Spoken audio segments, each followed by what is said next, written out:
Okay, let's do page 8. Number 3, Akshat owns a cake shop. On a single day, the profit P that Akshat makes is dependent on the number of cupcakes C that he bakes. The profit can be modeled by the function negative 0.056 C squared plus 5.6 C minus 20. Plot the graph of P against C. Find Akshat's maximum daily profit and the number of cakes he needs to bake in order to make a profit. Okay, so let's graph this function here. We're going to graph it by replacing P with big Y, and we're going to replace the C's with big X in the calculator. So we're going to put negative, make sure you use this negative and this, not this minus sign. So because whenever you start an equation, whenever you start a sentence, you need to use the negative sign. And instead of C, we're going to put X squared plus 5.6 X minus 20. Graph. Okay, and we don't seem to be seeing the rest of the parabola, so let's adjust the window so that it goes farther to right. Instead of X max 10, we'll put X max 100.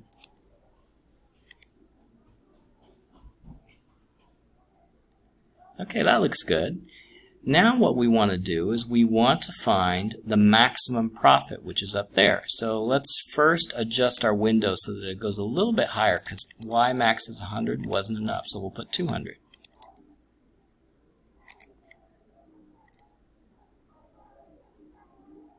Okay, and then to find the maximum, of course, we do second calc maximum.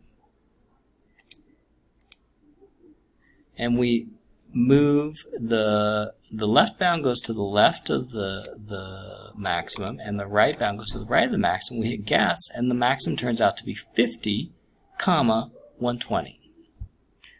Notice that it gives you an answer of 49.99999, but that, when you round it to 3 significant figures, becomes 50, right?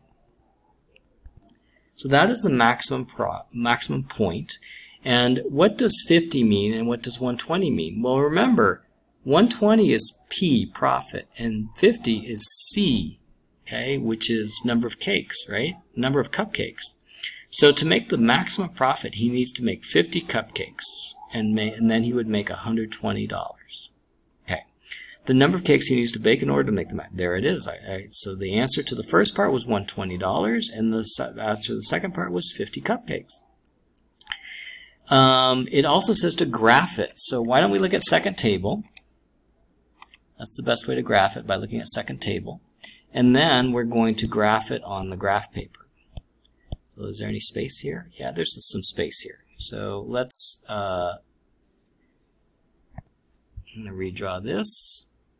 And then I'm going to start my new graph like right there. So I'm going to graph from 0 to, let's see how much. Still going up. Now it's starting to come down. I would say 0 to 100, right? 0 to 100.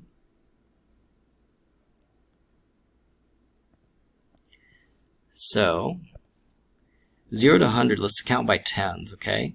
So I'm going to put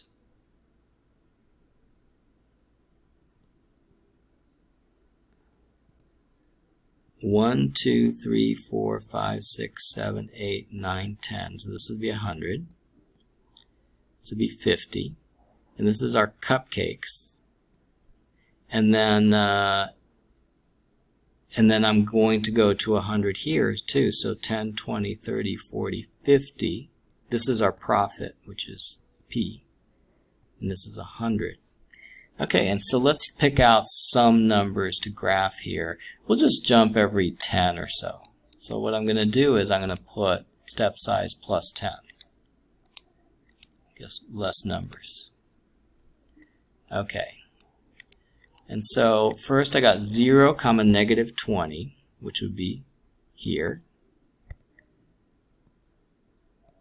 And then 10, 30.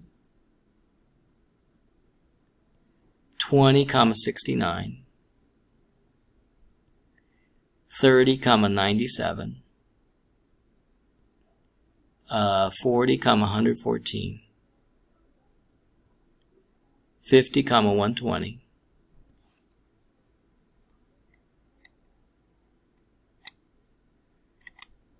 60, 114, 70, 97. Do you see that these are reflected? 69, 30, and negative 20. Okay, and then if I made a smooth curve through it, it would look kind of like that. Okay, and our maximum point, if you remember, was 50, 120. Okay, 50 cupcakes, $120. All right, so $120 profit. All right, let's move on to the next one. The total surface area of a closed cylinder is 5,000 centimeters squared. Find the dimensions of the cylinder, which will maximize its volume and state this maximum volume. So let's always try to draw a circle, and a closed cylinder is like a Coca-Cola can. So the Coca-Cola can has a surface area of 5,000. Basically, we need to take this Coca-Cola can and divide it up into the two top and bottom round sections and the rolled up side section. Okay, and if you look on the formula sheet, I'm pretty sure they have the formula for the surface area of a closed cylinder. So that would be 2 pi r squared, because there's two circles here and here. Each circle is pi r squared, the area. We multiply times 2 because we have the top and the bottom. And then this rolled up part is going to be h tall, and it's going to be 2 pi r wide. What's r? R is the radius of the circle. Okay? So we got this formula here, and we're going to find the dimensions which will maximize the volume. And remember, the volume of this can is equal to, this also you can find on the formula sheet, it'll be pi r squared h. And we want to maximize the volume. So what we'd like to do now is either eliminate the r or the h so that we have just one output variable, which will be our big Y, and we'll have one input variable, which will be our big X. So let's use this, which is our constraint equation, to eliminate either the h or the r. So I think that probably the one that's easier to eliminate is r, and I just know that from experience, okay? If you don't know, you try one and then you try the other and see which one has less algebra, okay? So if I'm going to get h by itself, I need to get rid of this part, this extra term, and I need to get rid of this multiplier here. So first I'm going to subtract 2 pi r squared from both sides. And then I'm going to get 5,000 minus 2 pi r squared equals h times 2 pi r. Then I'm going to divide both sides by 2 pi r. Then I end up with h equals 5,000 minus 2 pi r squared divided by 2 pi r. And then I'm going to put this value substituting into the optimization equation.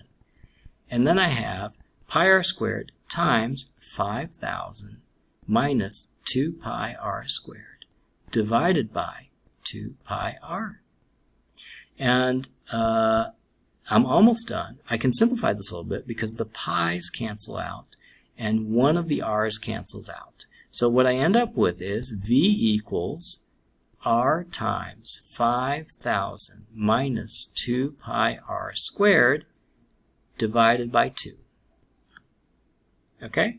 So now what I'm going to do is I'm going to type that in the calculator, and when I put it in the calculator, the v is going to be my big Y and my r is going to be my x. So I turn on the calculator. I open up the y equals screen. And I'm going to type in x times 5,000 minus 2 pi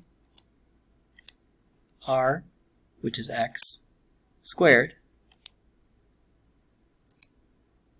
divided by 2. Now I'm going to graph that.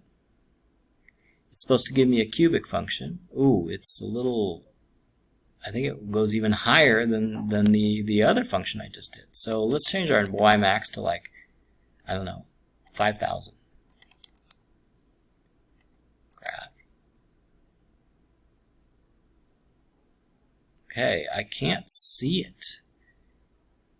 All right, so I think let's look at the table and look at the values close to 0. Okay, so it's got values between 0 and 30 that are like 20,000 or so. So now I'm going to change my window so that it just goes from like 0 to 30 or so on the x. And the y, what did I say it was? It was like 30,000? I don't remember what I said. For a math teacher, I'm really bad at remembering numbers. Okay, so that looks like a very nice curve. Looks like I want to see the maximization point, which would be right there. So let's do second calc maximum, which is number 4, and then move the left bound slightly to the left of the maximum, hit enter. Move the cursor slightly to the right of the maximum, hit enter, and then the guess. And the answer is 16.3, comma, 27,145. So, the answer is 16.3, which would be the R value. And the volume, which corresponds to that R value, is 27,145.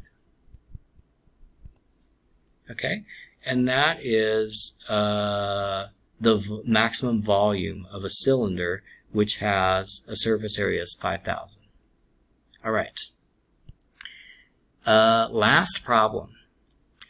A curve passes through the points 2, 0, -4, 0, and 0, -12. Write 3 equations that would allow you to find a, b, and c in the equation for the curve y equals ax squared plus bx plus c. Then use poly-SMLT to find the solutions for a, b, and c. That's the first part of the problem. Second part of the problem. Finally, find the same solution by using quadratic regression on the calculator. What's quadratic regression? Well, we use linear regression to find a line which goes through a cluster of points. Quadratic regression is used to find a parabola which goes through a cluster of points. Now, if you only have 3 points, you can find a quadratic which perfectly goes through those points. So that's what we're going to do since we have 3 points here. Okay? So let's do the first part, which is to write each one of these as an expression with y equals ax squared plus bx plus c, where we don't know what a, b, and c are. I know that you're not going to understand what I'm doing, but after we finish, I think when you look back, you'll kind of understand what we're doing. Okay? That's the idea. Not necessarily to understand how to solve this problem, but this problem is going to teach you something about quadratic regression and about how to use the calculator. Okay? So let's make an equation which is y equals ax squared plus bx plus c. And we're going to substitute in the values 2, 0. If we substitute in the values 2, 0, we're going to put 2 here, and 0 here. So it would be 0 equals a times 2 squared, which is 4, plus b times 2 plus c. Okay, so we have 0 equals a times 4 plus b times 2 plus c. Okay, so that's one equation we've created using 2, 0. We can create a similar equation using -4, 0. I'm going to put -4 in for that x. I'm going to put -4 in that x. And so I'll have 0 equals a times -4 squared, which is 16, plus b times -4 plus c.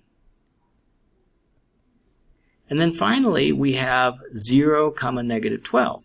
0, negative 12, which means I'm going to put 0 in for x, and I'm going to put negative 12 in for y. If I do that, then I'm going to have negative 12 equals 0 plus 0 plus c. And if I do that, I'm going to have 3 equations and 3 unknowns. Okay, so my equations are 4a plus 2b plus c equals 0. I also have 16a minus 4b plus c equals 0. And I also have 0 plus 0 plus c equals negative 12. Now you can use algebra from this point, but the reason for this problem is I wanted to show you how you can use the calculator to solve 3 equations and 3 unknowns. And you already kind of know how to do it because we've done it with 2 equations and 2 unknowns. So we press Applications and we go into PolySMLT, and then we hit Enter. And we're going to go into Simultaneous Equation Solver, which is number 2. And then instead of doing 2 and 2 like we did in first semester, we're going to do 3 and 3. So we have 3 equations and 3 unknowns. And then we're going to hit Next. And then I'm going to fill in these numbers here. What numbers am I talking about? I'm going to fill in 4, 2, and 1. 16, negative 4, and 1. 0, 0, and 1. Here on the right side, I'm going to put 0, 0, and negative 12. Okay? So, again, I'm going to put 4. I'm going to put 2. And I'm going to put 1. And then I'm going to put 0. It's already 0.